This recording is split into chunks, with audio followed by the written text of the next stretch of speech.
Catalan. Grade 4 po ako. Ganito po pagkatapos namin kumain. First po, tatanggalin po namin yung mga plato. Pati din po yung mga baso. Pati din po yung mga baso.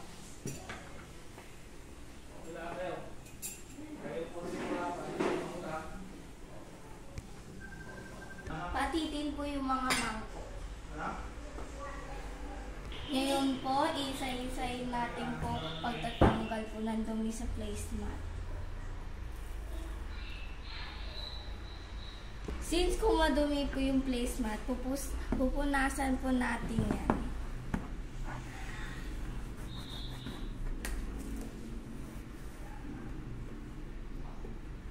Pati din po ito.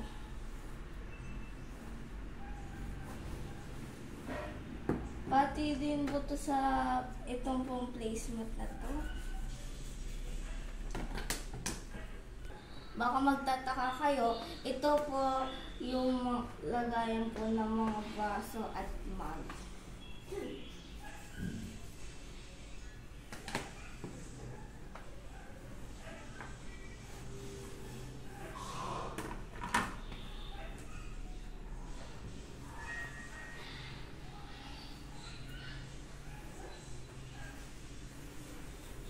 Ito na po, malapit na po ako matapos.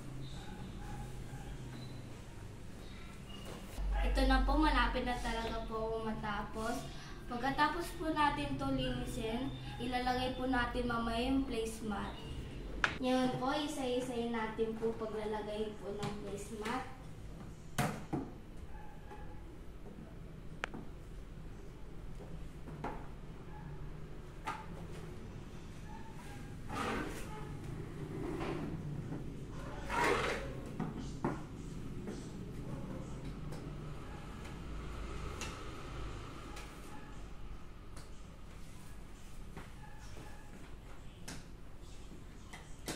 Ngayon po, tapos na po ako sa paglilinis po ng table.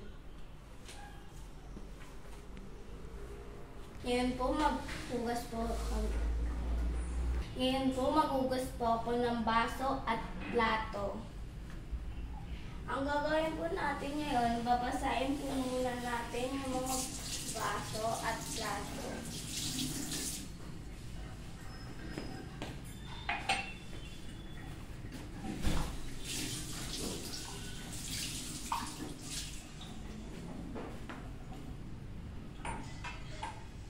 Ngayon po, babalawin natin po yung plato.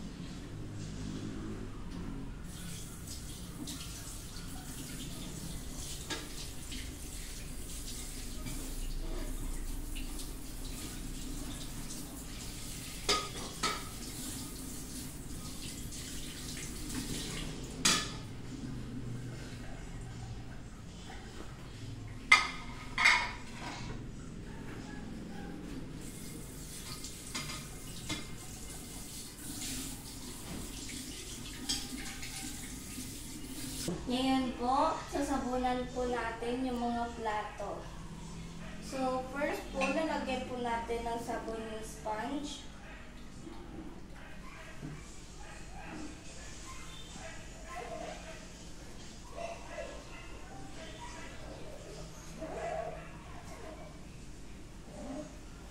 Pag matanggal po yung mga dumi po dito sa mga baso, kailangan po tama yung paglinis mo po sa baso.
maalas po yung mga kutsara kasi magiging malansa po yung mga kutsara pag inuna po. So, ngayon po, bupanawin na natin po yung mga kutsara.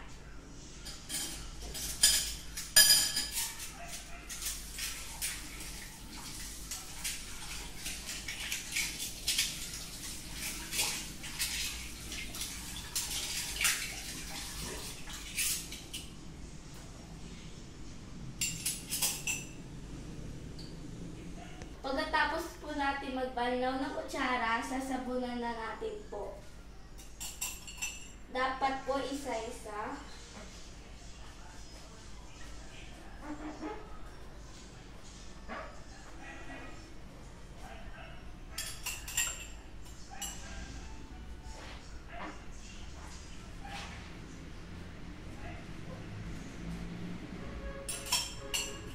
Yan po, magbabanlaw na po tayo ng mga baso at pati din po yung mga plato.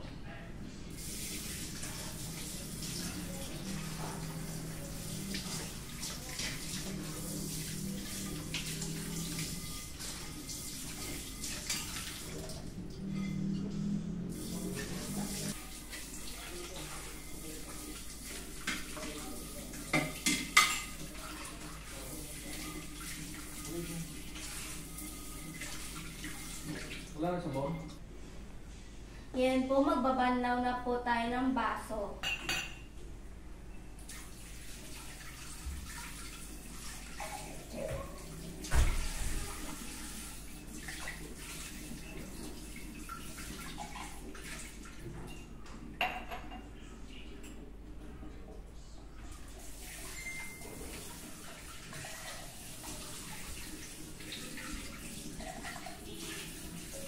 Pagkatapos po natin banlawin yung mga kutsara, pati po din yung mga plato at baso.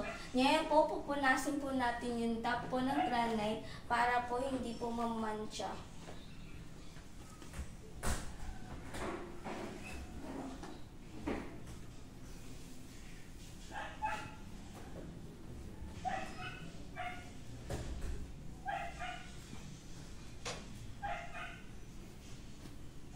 Yan po yung tama po ng paglilinis po ng kitchen.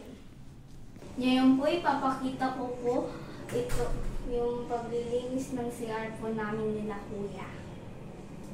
So, first po, lilinisin po natin yung cabinet.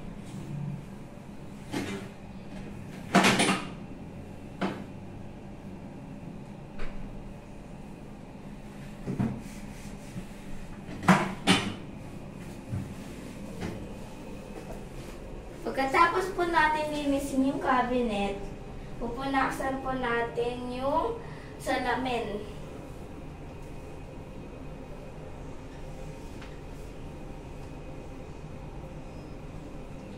Pagkatapos po natin punasan yung salamin, tatanggalin muna natin po yung mga gamit.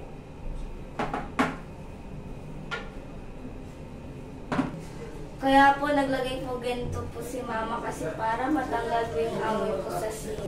Kaya po may basurahan po dito sa CR kasi ayaw po ni mama madumi. So, pag nag-ano po kami ng shampoo, tinatapon na po namin dito sa small trash can. Ngayon po, magpupunas ulit po ako.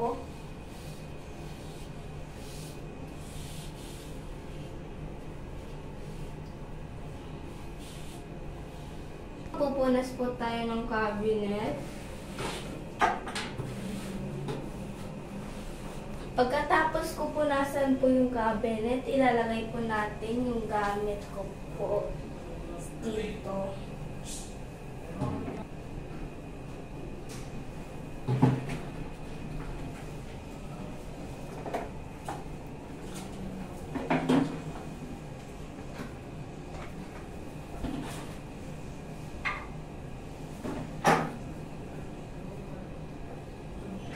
Ito din po, ilalagay din po natin dito.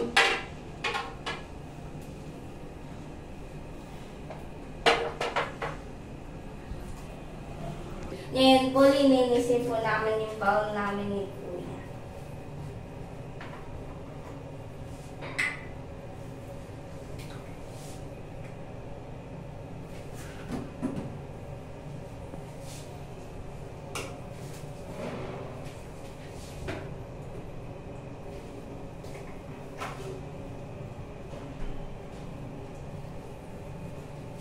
Yung po, ibabrush na po natin yung bowl.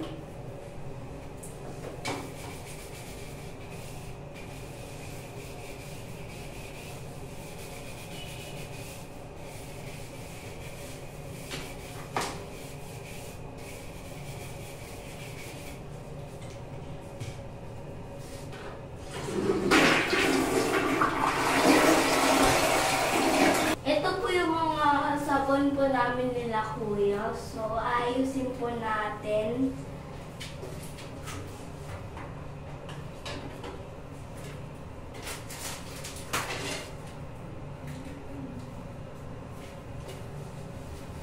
Ito po yung shower namin. So, hindi ko na po ito lilinisin kasi malinis na po.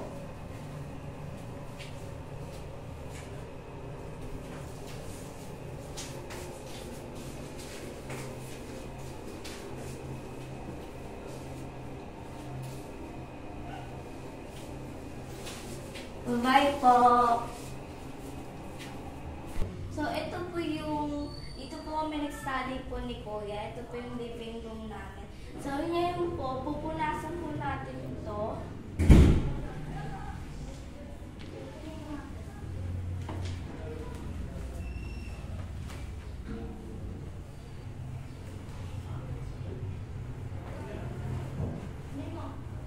Yan na po, tapos na po. Pagkatapos po namin magbasa po ni Kuya, ilalagay po namin yung books doon po sa tamang lagayan. Ito po namin ilalagay yung mga books.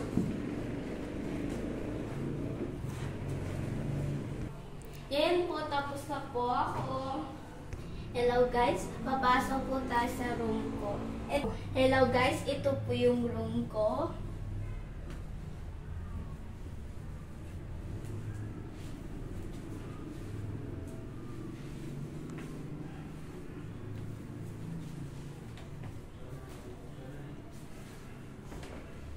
So, ipapakita ko po sa inyo paano po ilalagay yung tama.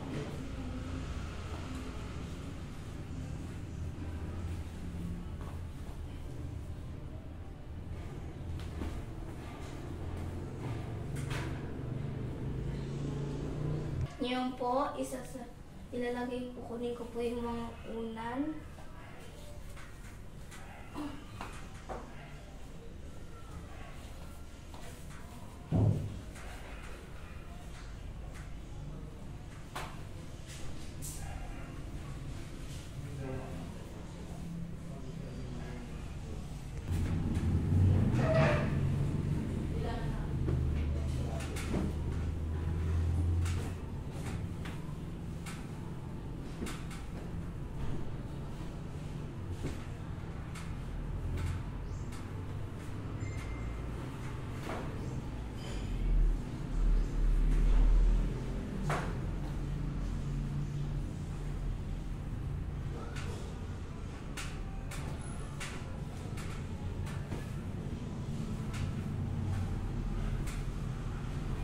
Diba, tutupin na natin po yung kumot.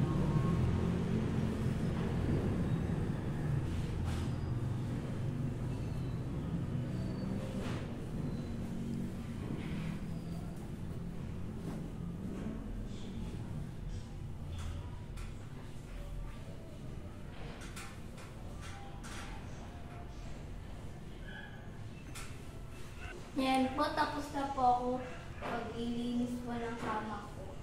Ito po yung desk ko po. Kung gusto ko po, ako lang po mag-isa po nag-study. Dito lang po ako nag-study mag-isa po.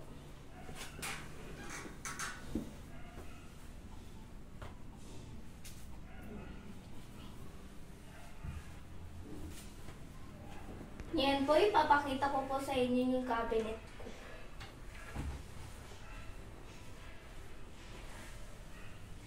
Ito po yung nakanger ni ate, yung panlakad ko at dress ko din po. Dito naman po nakalagay yung mga pambahay ko po na damit. Dito din po yung mga panty at bra ko.